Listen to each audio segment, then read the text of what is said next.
அர்ஜுன் இவ்வளவு ஆசையா என்ன நெருங்கி வந்தாரு, சாப்பாடு ஊட்டி விட வந்தாரு. ஆனா நான் அவரை காயப்படுத்திட்டு வந்துட்டேன்.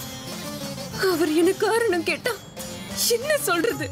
இல்ல நான் சொல்ற காரணத்தை தான் அவரு நம்புவாரா? திரும்ப திரும்ப என்னையே சுத்தி சுத்தி அன்பு காட்டு அர்ஜுன் மனசை புண்படுத்துற மாதிரி சூழ்நிலைகளை நீயே உருவாக்குறிய ஈஸ்வரா. நீ செய்யறது உனக்கு நியாயமா இருக்கா?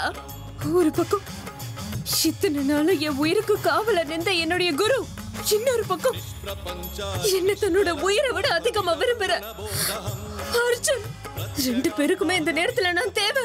யாருக்காக நான் யாரை விட்டுட்டு போறது? எதுக்காக என்ன உறவுகளுக்குள்ள கட்டி போட்ட?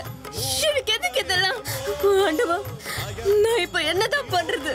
நான் என்ன பண்ணணும்?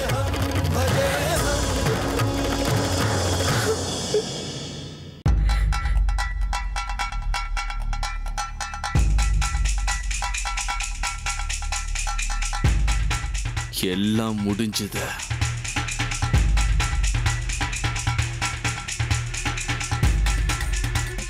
தக்ஷக வனத்தை முழுசா பிரதட்சணை பண்ணிட்டேன்.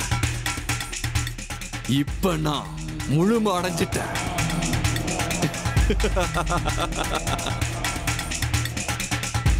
யாரும் என்னை எதுவும் செய்ய முடியாத. என்னை எதிர்த்து யாராலையும் தைரியமா நிக்க முடியாத. அப்படி நின்னாங்கன்னா அவங்கள பூச்சி மாதிரி நசுக்கி கொள்ற அளவுக்கு என்கிட்ட சக்திகள் இருக்கு. ருத்ரா,